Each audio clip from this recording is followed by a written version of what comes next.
In the name of the Father, Yah, and his Son, Yahweh Shai, Hebrew Messiah, the tribe of Judah, we greet you this evening, and greetings to all those who are seeking to give glory to the Creator, who we call Yah, by obedience to his covenant, and seeking for that obedience by the receiving of his perfect righteousness, his spirit of perfect righteousness, which is the means by which we receive the faith of Messiah and keep his commandments. It is in this day and age, this is again Wednesday night, and it is getting increasingly easy to see Bible prophecy being fulfilled on a daily basis. We're going to go into what I mean in the most recent sense in a moment. But what this means overall in terms of Bible prophecy being fulfilled on a daily basis and where in prophecy we are right now, what this means is that very soon, as we're continually saying in every broadcast I say, very soon, Messiah is going to return. We're going to see the return of Messiah with power and glory as he had described in the Bible. But prior to that, even sooner, we're going to see the devil, who we call Asatan, the adversary, the one who carries himself as invisible and works his spirit through the children of disobedience. We're going to see him impersonate the Messiah and deceive the multiple majority of people, the vast, vast majority of people. We're going to see him, and he's going to look majestic. He's going to be actually a person of color. And he's going to deceive everyone. He's going to have the state of Israel, the Zionists, bow to him. He's going to have all the Christians that support the Zionists bow to him. Right before the return of the true Messiah. When this fake one comes, he will not come in the same way that the true Messiah returns. Not everyone's going to see him at the same time as they will see the true Messiah. And just to answer a question that some people may have that I've seen, people will ask, well, how will somebody in Australia, say, see him at the same time somebody sees this is the true Messiah, somebody sees the true Messiah, say, in New York, because Australia and New York are completely opposite ends of the globe.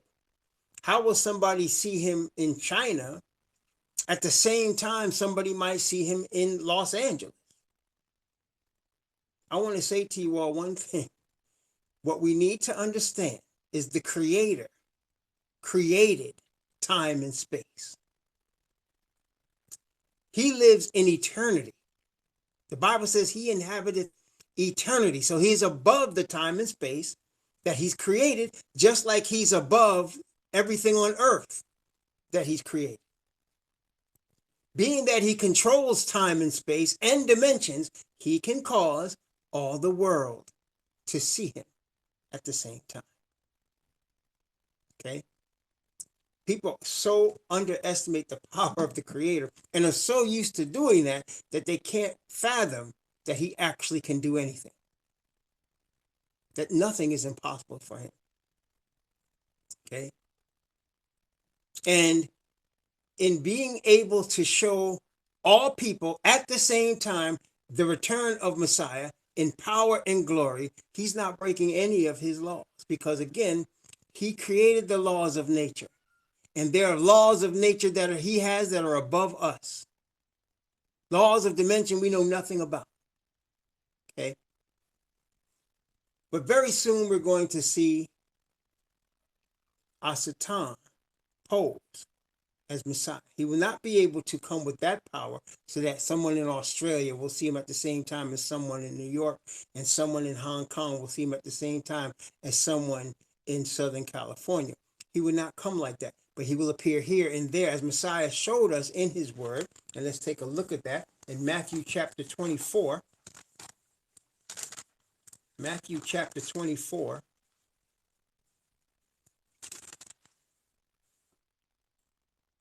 I'm going to begin Matthew chapter 24, and let's start at verse 23. Then, Messiah is speaking here, then if any shall say unto you, lo, here is Messiah, or there, believe it not. See, because they're going to tell you, he's over here, or we've seen him over there. For there shall arise false messiahs and false prophets, and shall show great signs and wonders, insomuch that if it were possible, they should deceive the very elect. Behold, I have told you before. And remember, he said, if it were possible, which means the counterfeit will be very good, but not good enough to deceive the elect. Okay, not good enough to deceive the elect. Garrett, that's an excellent question. And the only way I can answer the question someone asked here is, why wouldn't he come as a white Jesus, since most people believe that that lie? That's an excellent question. And the only way I can answer the question is like this. I saw him. That's the only way I can answer. I saw him. And I'll describe what I saw. I had this dream came to me more than 30 years ago. It was 30 years ago. I was still a Christian when this dream came to me. In the dream, I was standing in a church. The church appeared to be a Mormon church. And I wasn't a Mormon, but the reason I said it was a Mormon church because there was a lot of young men with white short sleeve shirts on and long ties. And if you've seen Mormons walking the road pushing the Book of Mormon, that's generally how the males dress. They have the young men, white short sleeve shirts with a tie and dark colored pants. And I saw that, and I was standing in the front of this particular church in the dream, and there were young men being preparing for what would be their main service. This was before the main service, and boys that looked like to be 13, 12 years old were kind of chuckling and jesting with each other and pushing each other right before the service began. Suddenly, and there were others in the sanctuary that they were in talking, suddenly everything got quiet. I mean quiet, very quickly.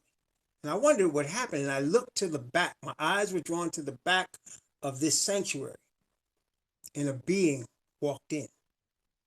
Well, he didn't walk so much as it looked like he glided in. I couldn't really see his feet. But he was the color of burnt brass as if shined in the furnace. His face looked like it was metallic almost. But his hair was curly and it was dark. But it wasn't like wool, like thick wool like we see so-called the people from Africa or people that are Ados have. It was more straighter, but not quite straight, stringy. But when he walked in the room, or when he glided in the room, everybody stopped what they were doing. And he sat in the back of the room. And I can't tell you the color of his eyes, except to say his eyes were very powerful. And I was looking at him, and I said, in the dream, I said, that's Jesus. And a voice from my right shoulder, which I know to be angels because I've had dreams like this before, he said to me, nope, that's not Jesus. At that moment, I knew who I was looking at and what the situation was. And I'm telling you, when he appears, unless you know your Bible, unless you understand the truth and are under the Father's Spirit, you're going to bow to him. You're going to bow to him. Okay? That's how I seen it, Garrett. That's why I know what he's going to look like. Not only that, I think we're recognizing right now in this year in which we live, in the year of COVID-19, the conversations are, and tell me if you've seen this though, the conversations, you're in the room, the conversations are becoming more and more in terms of people understanding and actually believing that Messiah was not Caucasian. I think that conversation is being brought forth now more than ever. People are now recognizing that. So also it makes sense that being the case, that if Asatan, if you go down the line just a couple of years with this conversation now being brought forward and being brought into limelight, I think people will understand he's not Caucasian. And I think that'll be commonly accepted. It won't change Christianity, but people will commonly accept. In fact, we've seen some Christian preachers, mostly ADOS preachers, preach to their Christian congregations that Messiah was not Caucasian, that he was black, but yet imploring their congregations to remain Christian, not really going any further in the word, but coming to that. And just today, I saw a video where a Caucasian woman said that she believes Messiah was not Caucasian, that she said he was Middle Eastern and he had brown skin, but that their Christian church believed that, and she was the pastor. This Caucasian woman was the pastor. So that is being brought forward. So if you just go a few years down the line, that'll be universally accepted.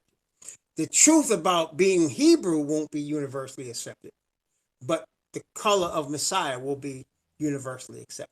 And in that way, they'll try to stifle the Hebrew truth. Okay, so that's coming. But I also saw him, and I can't lie and say I didn't see him. I did see him, and it was powerful. So that's how he's going to return, and he's going to perform miracles, and his agents are going to perform miracles. People that are with Asatan, that are in human form, and then human beings that belong to him are going to perform miracles. And this is going to deceive many people. Okay? This is also right before the plagues fall. Well, no, I'm sorry. This is one of the plagues. Actually, I'm sorry. This is one of the plagues. This is right before the return of the Messiah. This is the last events right before the real Messiah returns. Let me correct myself here and be very clear with that. Okay? Now, I saw a video yesterday, and again, with all the things that have happened in this particular year, this year of 2020, which has been amazing, just in terms of like, we already had an opioid crisis where more people, especially the Caucasian people, are hooked on opioids than ever was hooked on anything ever. It's a crisis, right? And in fact, we brought up the point that more Caucasian men over 45 die of either suicide or opioid addiction than die of anything else. Those are leading causes of death among Caucasian males over 45. And so that's already there, and it's getting worse. Not only that, we also have already seen the increase in intensity of forest fires and brush fires that are burning up millions and thousands of acres of land, right? We've also seen very powerful earthquakes around the world in various places, the Middle East, the United States, Asia. We've seen very powerful earthquakes already hitting places, more intense than ever. We've also seen, of course, the hurricanes. We know about the hurricanes and the tornadoes that are coming more frequently and with more power. Of course, we're also seeing the what they call the global warming and the effects of that. So we're seeing this was already, hitting the world hard. And then we had this COVID-19 that came out last year, but it started becoming a pandemic, a global pandemic this year, and even to this day it's affecting us. And then on top of that, we're seeing the televised murder of ADOS, of African descendants of slaves. We're seeing that being filmed and videoed all over the United States. Okay, and it's bringing a global eye to the plight of the ADOS, and that's why I say people are having this conversation even now about the man they call Jesus not being Caucasian. That conversation is already being had by Christians. It's not leading them to understand who the true Hebrews are. It's not leading them to do that. It's only saying that he was a man of color, and they're continuing in the same lies that they continued with before. All right. And they're trying to use that to stifle the truth of the true Hebrew. Okay, that's part of what they're trying to do. Head it off at the pass, as it were. But I saw a video. I think it was today. I saw it this morning. One of my relatives actually sent it to me. And again, I'm going to ask my daughter, who's kind of become one of my two daughters are like my engineers.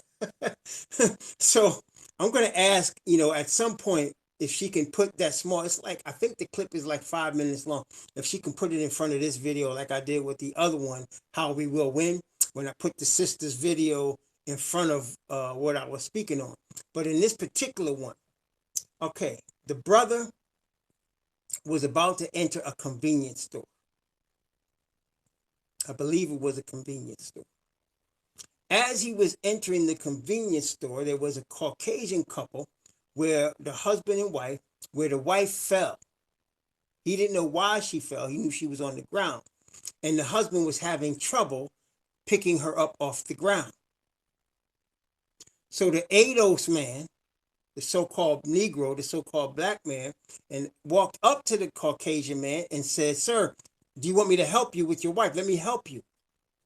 The answer from the Caucasian man was this: "Nigga, get away from my wife."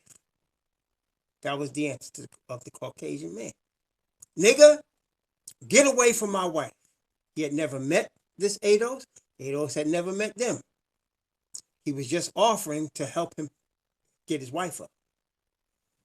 And he said, "MF, nigga, stay away from my wife. I'm going to go in this store and see if I can get somebody to help me with my wife. But you stay away from her." The Caucasian man proceeded to get up and go into the store to look for help. In the meantime, the ADOS, the so-called black man, saw that the woman wasn't breathing. And he began to perform mouth-to-mouth resuscitation on the woman. Now, later on, when the paramedics came, they credited this brother with saving her life because she would have died. I don't know what the ailment was, but she had stopped breathing.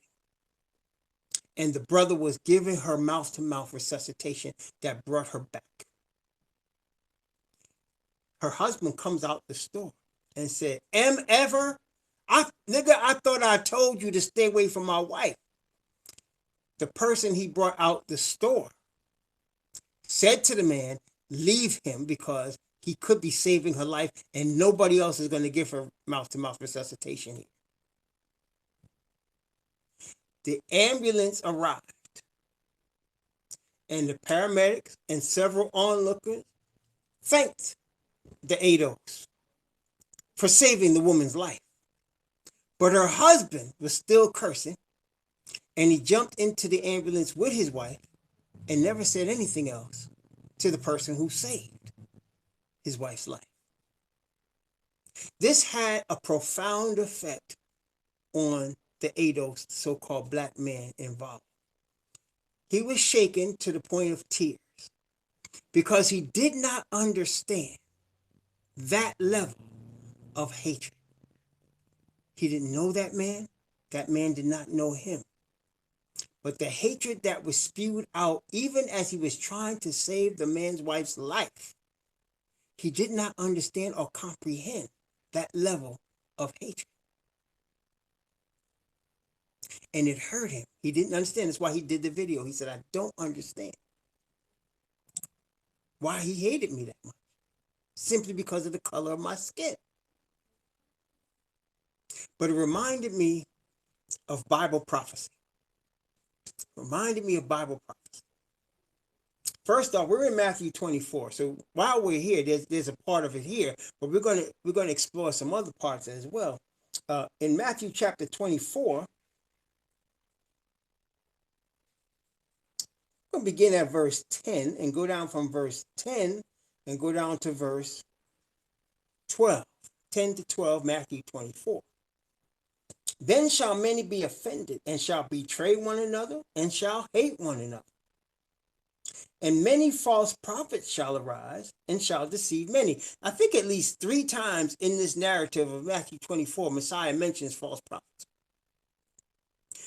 And he starts the narrative off by saying, see that no man deceive you. So there's a lot of falsehood, a lot of false prophets in the earth and spewing their stuff into the air to many people right now. And it's going to get worse. But verse 12, and because iniquity shall abound, the love of many shall wax cold. So people's hearts are going to turn cold when it comes to love. That's one thing.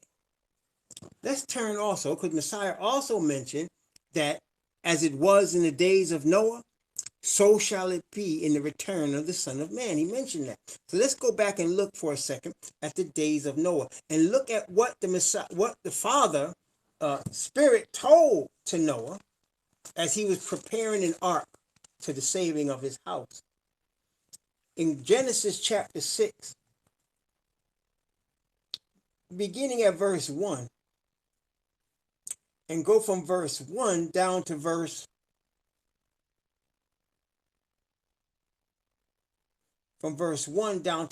8. Okay, from 1 to 8. And it came to pass when men began to multiply on the face of the earth, and daughters were born unto them, that the sons of Yah saw the daughters of men, that they were fair, and took them wives of all which they chose. And Yahweh said, my spirit, verse 3, this is where we're at right here, verse 3. My spirit shall not always strive with man, yet for that he also is flesh, yet his days shall be 120 years. There were giants in the earth in those days. Also after that, when the sons of Yah came in unto the daughters of men, and they bare children to them, the same were mighty men which were of old, men of renown. And Yahweh saw that the wickedness of man was great in the earth, and that every imagination of the thoughts of his heart was only evil continually. And he repented Yahweh that he had made man on the earth, and it grieved him at his heart. And Yahweh said, I will destroy man, whom I have made from the face of the earth, both man and beast and creeping thing, and the fowls of the air, for it repenteth me that I made them. But Noah found grace in the eyes of Yah. Now, brothers and sisters, verse 3, he said, my spirit shall not always strive with man. At that time, he gave man a time frame of 120 years. The time frame is much shorter now. But is that the only place he talks about this? No. Let's take a New Testament verse, a couple of New Testament verses, but let's look at Titus, the Epistle of Titus. Titus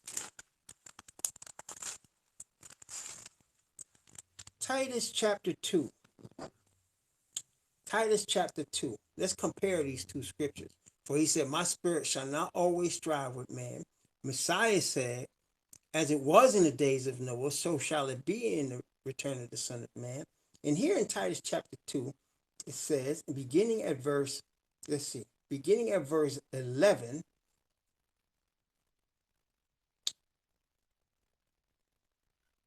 down to verse 15. For the grace of Yah that bringeth salvation hath appeared to all men, teaching us that, denying ungodliness and worldly lust, we should live soberly, righteously, and godly in this present world, looking for that blessed hope and the glorious appearing of the great Most High and of our Savior, Messiah Yahushua, who gave himself for us that he might redeem us from all iniquity, to himself a peculiar people zealous of good works. These things speak and exhort with and rebuke with all authority. Let no man despise thee. So the apostle writes in this epistle that Yah's grace appears to all men. That goes with what we just read. The Father's Spirit is given as an act of grace. His Spirit is given to us. We don't deserve that, but he's trying to draw us away, as he said, redeem us from all iniquity. But Messiah said, as it was in the days of Noah. So at some point, the Spirit of Yah will stop striving with man. His grace will stop appearing to man. And what happens at that time, you saw what it said in Noah. The thoughts of his heart are evil continually. His love will wax cold. And you will see levels of hatred and animus and violence that you wouldn't believe, that you have to see for yourself to witness it, as that brother saw. The level of hatred and vile that came out of that man's mouth at him when he was simply trying to save the man's wife's life. You're going to see type of levels of hatred. And brothers and sisters, what we need to understand, again, let's look at Revelation chapter 13, a place we often visit because it's very much where we are. Revelation chapter 13, and let's go now to the bottom of Revelation 13. And I'm going to start at verse 15 and read from verse 15 down to verse, let's see, 16. 15 and 16 is all we need. And we're going to compare that to Revelation 14 in a minute. But let's take a look. And he had power to give life unto the image of the beast, that the image of the beast should both speak and cause that as many would not worship the image of the beast should be killed. And he causes all, both small and great, rich and poor, to receive, free and bond, to receive, watch this, to receive a mark in their right hand or in their foreheads. Okay, so the mark is received in the right hand or in the forehead, not both. Let's compare that to Revelation chapter 14. Revelation chapter 14, verse 8. Yeah, verse 8. Well, read verse 9. I'm going to read verse 9 and 10. Actually, I'm going to read 8, 9, and 10. Okay? And there followed another angel saying, Babylon is fallen, that great city, because she made all nations drink of the wine of the wrath of her fornication. And the third angel followed them, saying with a loud voice, watch this, if any man worship the beast and his image, so you worship the beast and the image together, and receive his mark in his forehead or in his hand, the same shall drink of the wine of the wrath of Yah, which is poured out without mixture into the cup of his indignation. And he shall be tormented with fire and brimstone in the presence of the holy angels and in the presence of the Lamb. So when you worship the beast, you're also worshiping the image. When you worship the image, you're also worshiping the beast. So they go together. But you receive the mark either in your right hand or in your forehead. Now, if you're looking at the video, you might see this as my left hand, but I'm actually raising my right hand. It's just the way the video comes out. But you're receiving it in your right hand or in your forehead. Okay? Why is that? Now, let us remember that Asatan creates nothing except death. And even he ain't created that. He just brings it forth. He created lies, though. Messiah said he's the father of lies. So when he lies, it's something that he created, the lie. But other than that, he copies and perverts what the father does. See, that's all he can do. He takes what he's seen of the father. Remember, Asatan was in the courts of the third heaven. So he copies what he's seen and he perverts it so that he gets glory. That's what he does. So what does it have to do with this? You recall, we read Ezekiel chapter 9 at some point, where the father had an angel with a writer's inkhorn, and he was told to put a mark on the foreheads of those that sighed and that cried for the abominations that were being done in Jerusalem. And then after the mark was given to all the people who were crying for the abominations, he sent a slaughtering angel to kill those that did not have the mark in their forehead. So that father puts a mark in the forehead of those that trust in him. Remember the 144,000. Again, let's take a look. We're in the book of Revelation. Let's take a look very quickly. And we could actually look at where we are in chapter 14. But let's look at chapter 7 because of the issue of the time. So looking at chapter 7, Revelation chapter 7, 1, 2, and 3. And after these things, I saw 4 angels standing on the 4 corners of the earth, holding the 4 winds of the earth, that the wind should not blow on the earth, nor on the sea, nor on any tree. And I saw another angel ascending from the east, having the seal of the living Most High. And he cried with a loud voice to the 4 angels to whom it was given to hurt the earth and the sea, saying, hurt not the earth, neither the sea, nor the trees, till we have sealed the servants of our Most High in their foreheads. So Father is sealing his servants in their foreheads. It's a seal. Remember what was said? Well, this the quote of Isaiah chapter 8, verse 16. Bind up the testimony, seal the law among my disciples. And about Messiah, he shall confirm the covenant with many. Daniel chapter 9, verse 27. He shall confirm the covenant with many for 1 week. What does all that mean? Messiah is the word made flesh. The word is his covenant, the covenant. That's the word that was spoken from Sinai to the nation of Israel. So let's put it all together. The seal is the character of Yah permanently being made a permanent part of the character of his servants. It is his spirit that's sealing, and therefore we become one with the covenant. The covenant is his law. We become one with his covenant. By the sealing of his spirit, we become one with his covenant. His righteous character becomes our permanent character. You see, right before the return of the Messiah, the people that belong to Yah on the earth will be in character what Adam was before he sinned.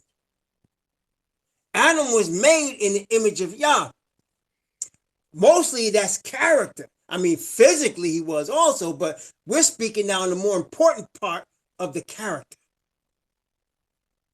And so the Father is using the gospel, the true gospel, from the true people, the Israelite people, to bring his character, a permanent mark on the servants that are alive at the end. Okay? Now, let's turn that inside out. Satan is marking the foreheads of his people that are going to receive his spirit and his character perfectly. As the 144,000 are a representation of Elijah's in the last days, in that they will be given a message with the power of Yah's spirit, and of course their characters being formed in his image. They're going to give the message with a power that has never been seen since Messiah walked the earth. Satan's people are just the opposite. These are religious leaders that are receiving the deceptive spirit and pushing the deceptive message of man as God. These are the religious leaders of the Roman Catholic Church, the so-called Christian churches, all religions not given over to the true Father Yah. These are their leaders because his message is tied in their character. Okay? That's to receive the mark in the forehead. It is not a literal mark. Just like it's not a literal mark on 144,000, just like it wasn't a literal mark in Ezekiel 9. It's a spiritual mark of character formation, of permanent character formation, either of perfect righteousness or of perfect rebellion. And perfect rebellion doesn't mean an anarchist. That's not perfect rebellion in this sense. Perfect rebellion means completely given over to teaching the doctrines, philosophy, religion of Satan, and given power from him to be persuadable, even given power to do miracles. Again, let's contrast the two things that make it. You have a prophet of Yah, like Elijah, or John the Revelator, or Jeremiah on one side, and they are foretelling future events as it is shown to them from the Creator. Okay, that's your prophet. You got your psychics on the other side. Your psychics, your spiritualists, your necromancers, your card readers. Okay, those belong to Asatan. Both tell the truth, and with some accuracy on both on the evil side as well. And it's the same thing with the forehead. Okay, so you got the leaders that are pushing the agenda, the forehead. Then you got the hand. Let's show you. Daniel chapter 3 is what I love to go to in this example, because it's, again, everything in the prophecies of Revelation is in the prophets. We just have to look for it. So the mark of the beast is in Daniel. It's in Daniel chapter 3. We just have to look for it. It gives you all of the clear things. So in Revelation, we have a beast, right? That a woman is riding, unseen. We have an image to the beast. Okay? In Daniel chapter 3, we have a beast. In Daniel 3, the beast is called Nebuchadnezzar, because he made an image of gold in his image. Nebuchadnezzar made an image of gold because he was defying the prophecy that was shown him in a dream that Daniel interpreted for him to tell him he was only the head of gold and that there would be other kingdoms. But in his pride, he said, no, there won't be no other kingdom. So he made a whole image of gold, that he was making a statement. His kingdom was going to be the only one. There would be no defying what he was shown. So the beast in this Daniel 3 is Nebuchadnezzar. And Nebuchadnezzar made an image of himself. Let's take a look.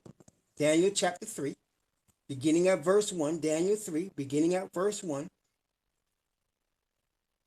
I'm going to go from verse 1 down to verse 7. Nebuchadnezzar, the king, made an image of gold, whose height was 80 cubits, and the breadth thereof 6 cubits. He set it up in the plain of Dura, in the province of Babylon. Then Nebuchadnezzar the king sent to gather together the princes, the governors, and the captains, the judges, the treasurers, the counselors, the sheriffs, and all the rulers of the provinces to come to the dedication of the image which Nebuchadnezzar the king had set up.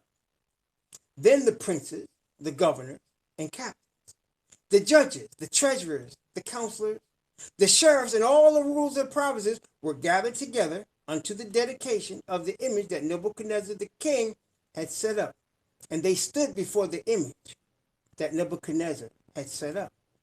Then an herald cried aloud, to you it is commanded, O people, nations, and languages, that at what time ye hear the sound of the cornet, flute, harp, sackbut, psaltery, dulcimer, and all kinds of music, ye fall down and worship the golden image that Nebuchadnezzar the king has set up.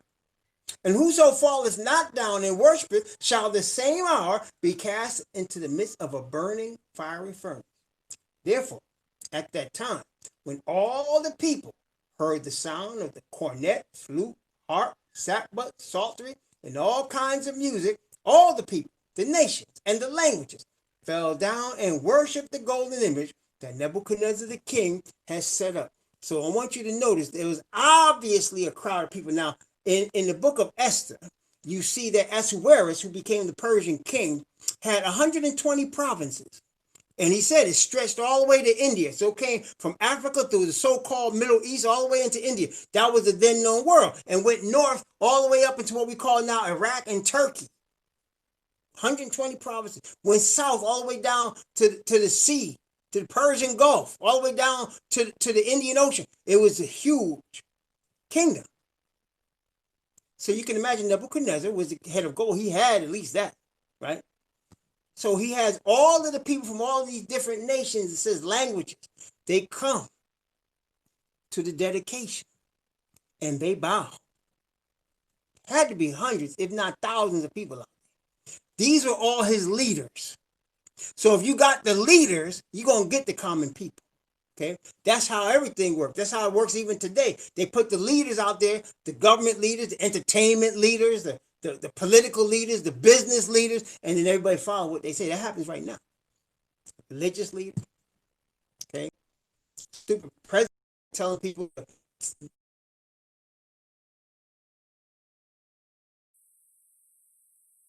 That's just an example, but people do follow these people, and the religious leaders especially.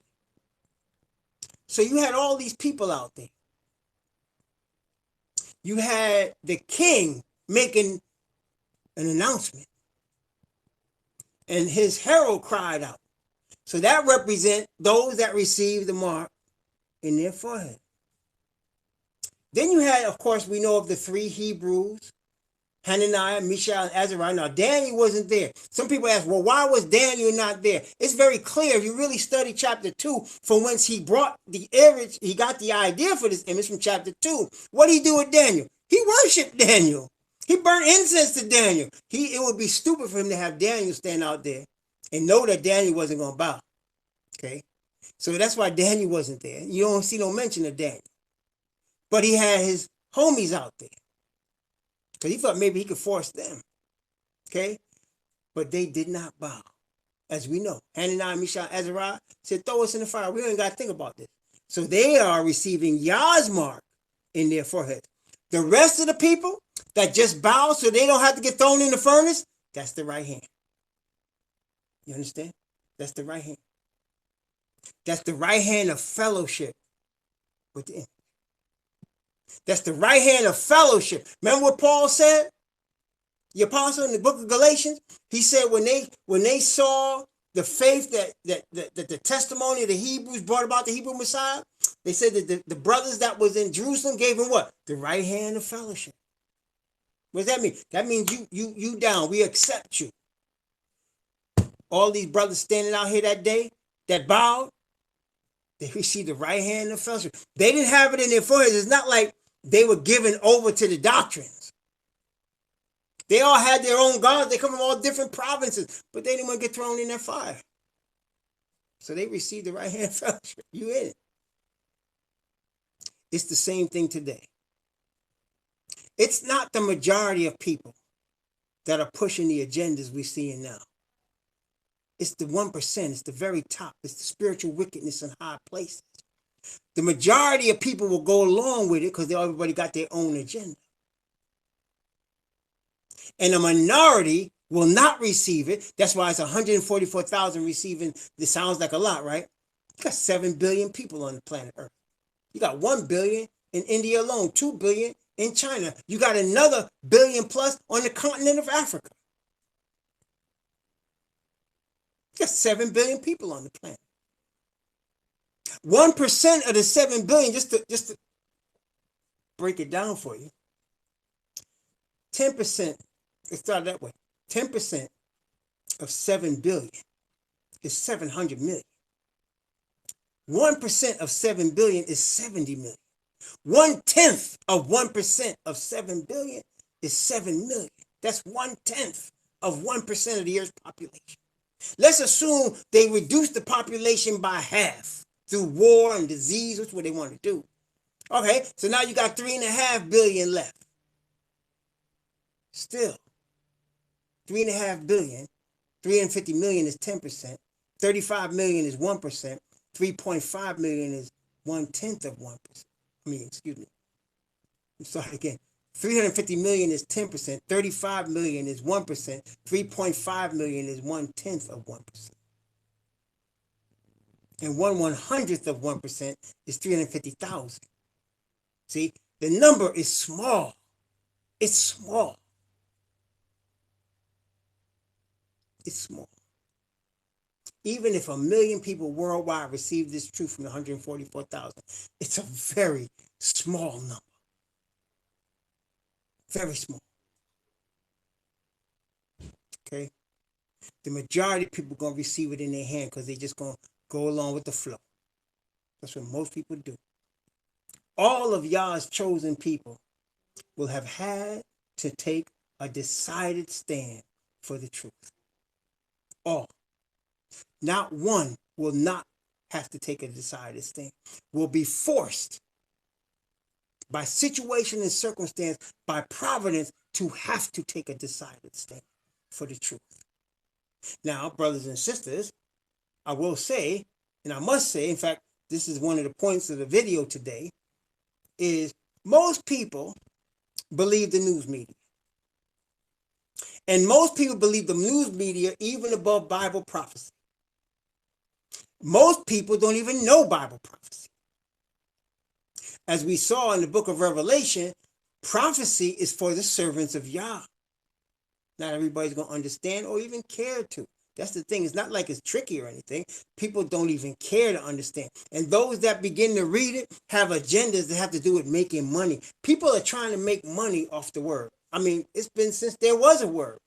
Since there was anything to worship, people are always trying to make money off religion. That goes for everybody. I mean, Christians, Buddhists, Hindus, Maharishis, Muslims, and Hebrews. There are people out here that know their Hebrew, and they're trying to profit off this truth. And they think by getting greenbacks, they're going to get ahead. It's not going to happen. You will never get ahead with Caesar's money. Messiah said, render unto Caesar the things that are Caesar's. Render unto Yah the things that are Yah's. And some people, I remember in Adventist church, they used to say, well, the 10% belong to Yah, they belong to God, and the other 9% belong to Caesar. No, it's all Caesar's.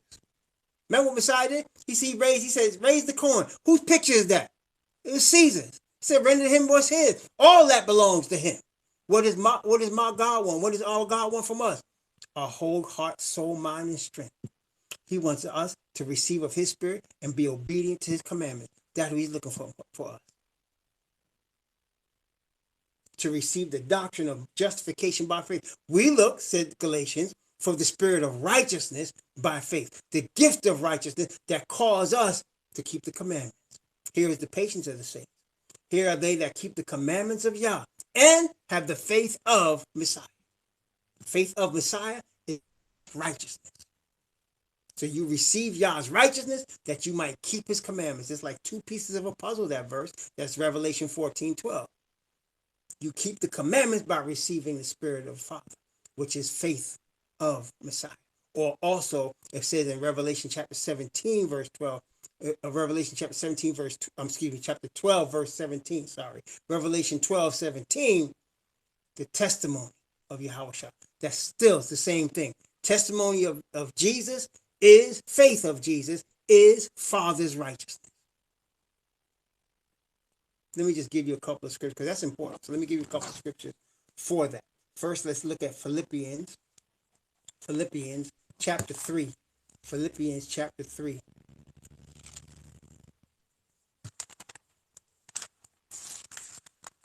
Philippians chapter 3. Watch very closely, because most people miss it. It's right here, but most people miss it. I'm going to start at verse 7 and read verse 7 and 8. Okay, watch. But what things, the apostle writes, were gained to me, those I counted loss for Messiah. Yea, doubtless, and I count all things but loss for the excellency of the knowledge of Messiah Yahushua, my master, for whom I have suffered the loss of all things, and do count them but dung, that I may win Messiah. Let's go to verse 9. And be found in him. Watch this. Not having mine own righteousness, which is of the law, but that which is through the faith of Messiah. In this last part, the righteousness which is of Yah by faith. See, the faith of Messiah is Yah's righteousness. We need the spirit of Yah's righteousness to keep the law of Yah. Moses said, would to Yah that all his people were prophets, and he had his spirit on them. Let's look at another one. Romans chapter 3. Romans chapter 3. We're going to start at verse 20 and go down to verse 22. Romans 3, 20 to 22. Notice what it said. Therefore, by the deeds of the law shall no flesh be justified in his sight. For by the law is the knowledge of sin. But now the righteousness of Yah without the law is manifested, being witnessed by the law and the prophets, even the righteousness of Yah, which is by faith of Yahushua the Messiah, unto all, and upon all them that believe, for there is no difference. This is faith of Messiah. that causes us to receive Yah's righteousness. And through that, we obey Yah's law. Now, many people get all messed up here because it said, therefore by the deeds of the law shall no flesh be justified. And a lot of preachers out here willing to teach you the lie that means there's no law. Justified means to be declared innocent. There's no law keeping, no obedience you can render once you're declared a sinner that can change the fact that you're a sinner. That's all that's saying. Again, if I murdered somebody, no matter how good of a citizen I become after I murdered a human being, that doesn't change the fact that I took somebody's life. It doesn't change it. It doesn't help the people's family whose life I took, that I killed. Okay? That's what that means. That doesn't mean that once I'm forgiven, if all of a sudden the family of the victim forgives me and say, we forgive you for killing our loved one, we will forgive you and move on as if it didn't happen. That doesn't mean I go forward and kill other people. It means I go forward and don't kill anybody else. And that's what this is. He's forgiven us for sins that we have done. And then by his spirit of righteousness causing us to walk forward without sin. Okay? That's why he said, to whom you yield yourselves servants to obey, his servants ye are to whom you obey, whether of sin unto death or obedience unto righteousness. Same Romans says that. Same Romans. Whether of sin unto death or obedience unto righteousness. And then it says in Romans chapter 5, we receive the gift of righteousness through one man, Messiah. So Messiah is representing our sin to the Father and his righteousness to us. Okay? Somebody is saying to me, what faith are you? Faith of Messiah. Is that a church? No. It's a nation. A nation of Israelites. Faith of Messiah. His Father's righteousness. Praise God. Yeah, indeed. So, because of that, all who stand for the Most High at this time and at the end, you're going to have to stand by yourself. You're going to be purposely placed in situations where you're going to have to bear testimony of your faith and Father's righteousness and his law in the kingdom of Messiah. You're going to be in a situation where you'll have to bear testimony. And that's why Messiah said, don't think about what you're going to say before him. It's going to be given to you. The same spirit that seals his righteousness upon you will give you what to say at that moment. See, someone asked me recently, people, ask because you think about the things that are coming, the time of trouble such as never was, the time of Jacob's trouble since there was a nation.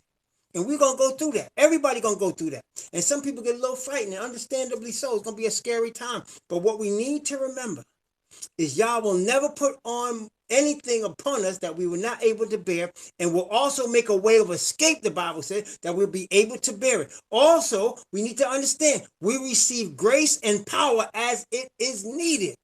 You don't receive it just to do magic tricks. You receive it at the moment it's needed. Just like in the so-called Dark Ages.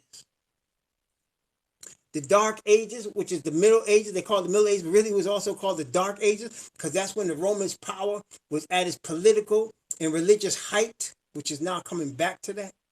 But during that time, there were many people that they put to death, burned at the stake. William Tyndale, who gave us the Tyndale Bible, among whom that's the King James comes from that. The majority of King James is word for word Tyndale Bible. And any Tyndale historian will tell you that. But William Tyndale was strangled and burned at the stake. He was strangled first because they didn't want him to say anything. They were afraid that his words would cause somebody to get converted. So they strangled him. Then they burned him. But there were many people, and I got this from a book called Fox's Book of Martyrs, that were burned at the stake alive. They didn't get strangled before they were burned. And what was going on is the Roman church tried to make it as scary as possible so that people would recant. They wanted them to recant their denial of the Roman church as the superior church, that so-called universal church. They wanted them to recant that And so they tried to make it that scary part. First they tortured them, starved them, beat them, then brought them to that stake, put all that kindling and stuff around them, made a big spectacle of it. And they wanted them to burn while they was alive. Well, there was a true story in Fox's Book of Martyrs about two men. They're about to be burned. They were both protesting. And see, this was what they did to the Protestants. They weren't even true Hebrew. They were just people that were protesting Rome. Christians. Well, there was two men that were about to be burned at the stake. And one that confessed to the other, I'm really scared. I'm scared. And he was on the verge of recanting. And the other one explained to him what I just said to you. The Creator, he calls him God. Jesus will give us grace to die for him. So one said, okay, if that's true, I want you, when you're getting burned, give me a sign, give me a signal to tell me that the grace is on. He said, okay. So the first man went, they tied him to the stake, they lit the kindling, fire was coming on him, his flesh was being burned, and it was silent. He wasn't screaming or yelling. It was silent, and you just smelled the flesh burning, and you heard the kindling. He was almost charcoal. When the other man saw something that gave him the courage to go forward. Right before he breathed his last, the ropes had burned off of him while he was standing in the fire. And he raised his arms in triumph right before he died. That gave the second man the power that he needed to die for his sake. And I'm telling you all now, that grace was given to that man at the stake. The same for all of us. Grace is given as we need it, not before. And it's given in measure to what we need. And all of us that are going to stand on that sea of glass are going to have to take a stand now for the truth. And many of us will be on pain of death.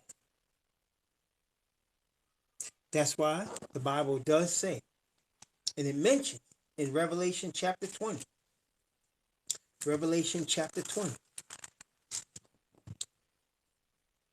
I'm going to begin Revelation 20 at verse 4 and go down to verse 6. Revelation 20, verse 4 to 6.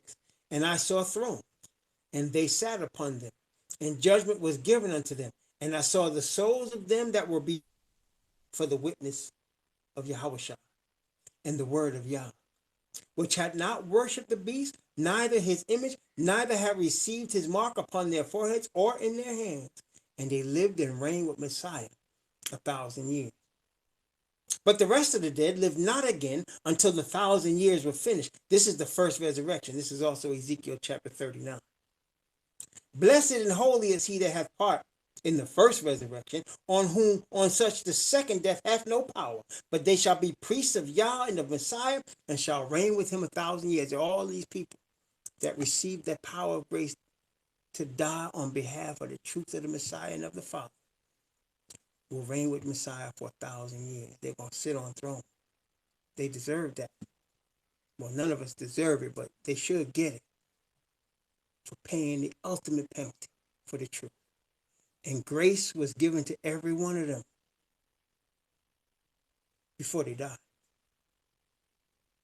And it'll be given to us to do what we need to do. See, anything we're commanded to do, brothers and sisters, y'all need to, and we need to really have an experience with this ourselves. Anything we're commanded to do, Father never commands us to do anything unless he equips us to do it.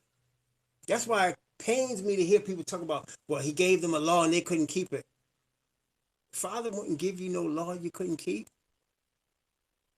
If he gives you a law, he's giving you power to keep it with it. Okay? He don't give you nothing that's a command that he's not enabling you and equipping you to do. Remember, even the disciples, they were anxious.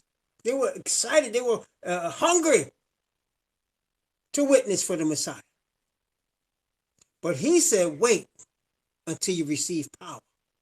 Then you'll be witnesses unto me. That's Acts chapter 1. He said, wait. Don't go nowhere yet.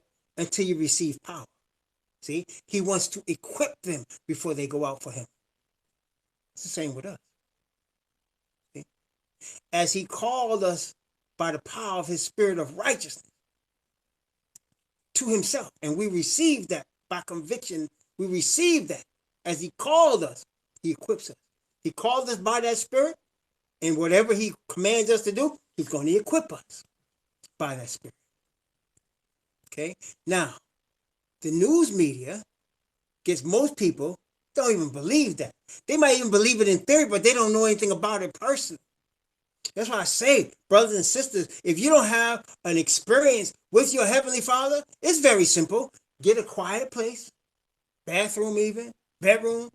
Get up early or late at night, wherever it's quiet. Go in the woods if you need to.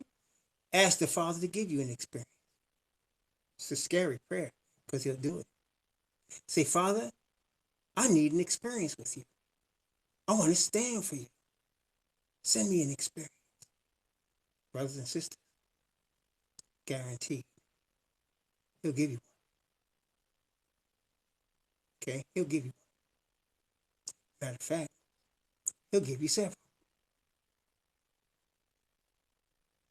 And he'll give you tests. Put you in situations that you will fail. And you know you failed. For you to come back and ask him for strength to overcome that.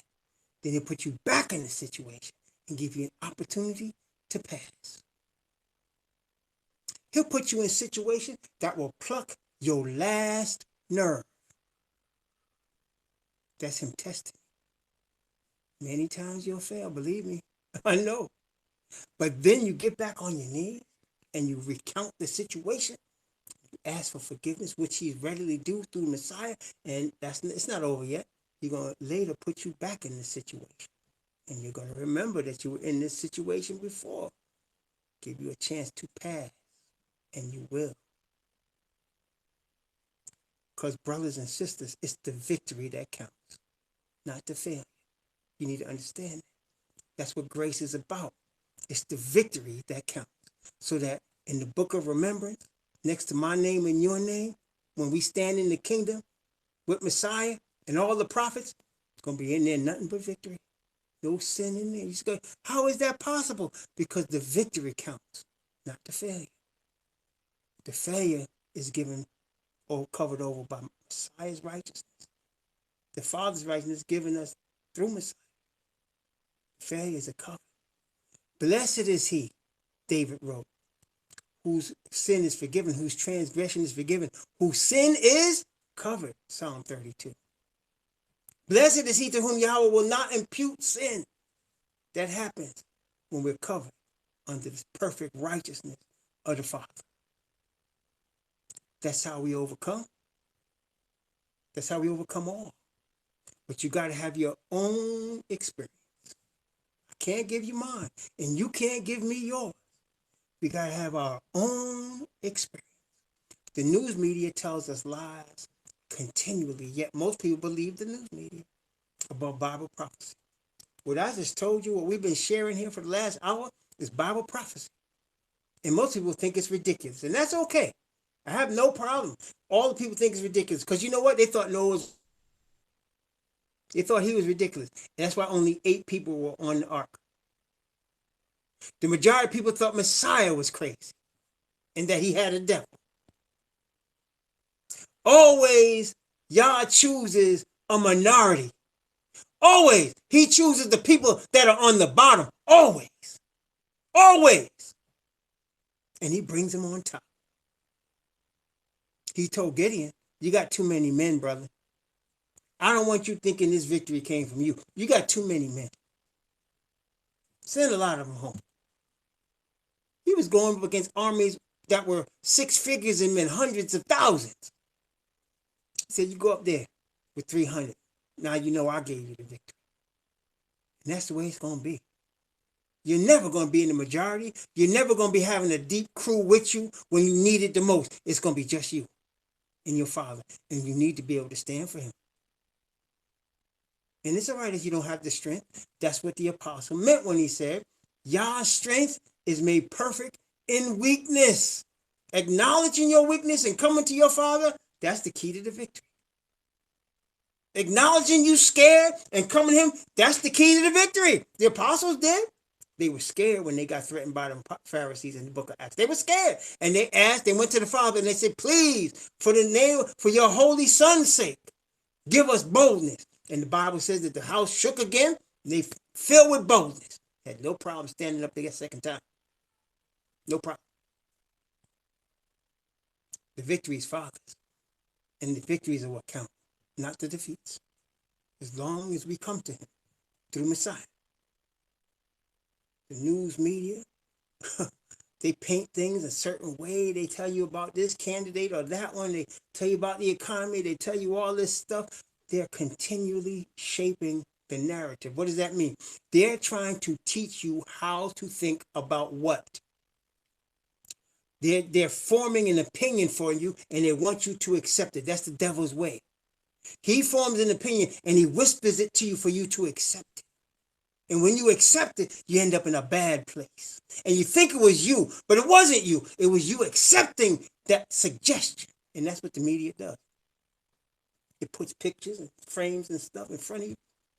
It makes it sound like it's fact and wants you to receive. And what they're telling you goes opposite of Bible prophecy. See, the reason I can see Bible prophecy every day is because I look behind what they're saying and see the opposite of what they're saying. Okay? And that you'll learn to do the same thing when you follow in the word. The word is the standard of truth. The word is the standard of reality when you really all in on it. It's the standard of reality. Not what man says. What the word says. What the Father's Spirit revealed is the standard of reality. His covenant is the standard of truth and righteousness. To the earth, truth and righteousness come from science, right? Come from trial and error, right? They try that. Or come from history that they've bent. For example, if we believe their history, then Messiah was Caucasian. If we believe their history, all ADOS was running around in hunts with spears and things and bones in their noses. We didn't have no sophisticated society if we believe their history. I believe the word. The word says the ADOS is the royal house of Judah. And the Indians, the Taínos, the Mayans, the Aztecs. Them Hebrews too, I believe that. Why do you think they worshiping the spirits and the moon and all that? That's how we got kicked out. See, that's what we don't understand. You look at Haitians, you look at Jamaicans or Cubans and they got that magic stuff. That's why we got kicked out the land. and they rather worship that than white Jesus. I get it. But y'all got to remember, that's why we got kicked out the land. We got kicked out the land for worshiping other gods. We need to turn from that to the true God, the Most High Yah, and his covenant of righteousness.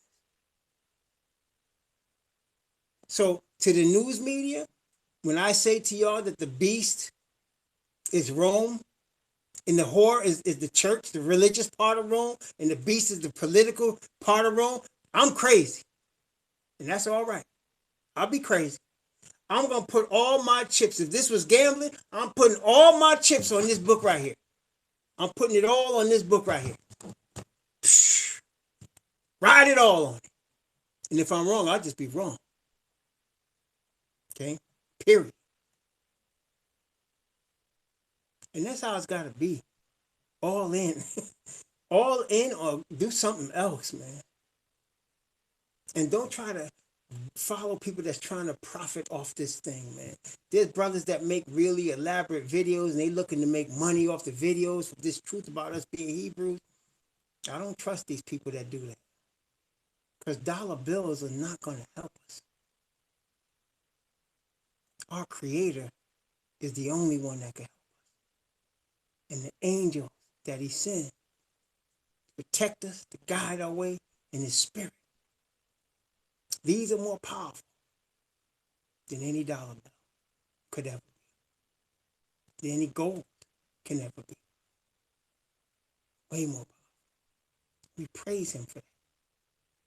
I pray that the Most High will bless you with his spirit, that you will gain victory after victory after victory through repentance and returning to your Father in the name of the Messiah. I pray that you will be able to stand alone, solid, for the truth that the Most High sends His Spirit to convict your heart of. I pray that you have Yah's name written in your forehead. Pray for me that I do the same. Shalom.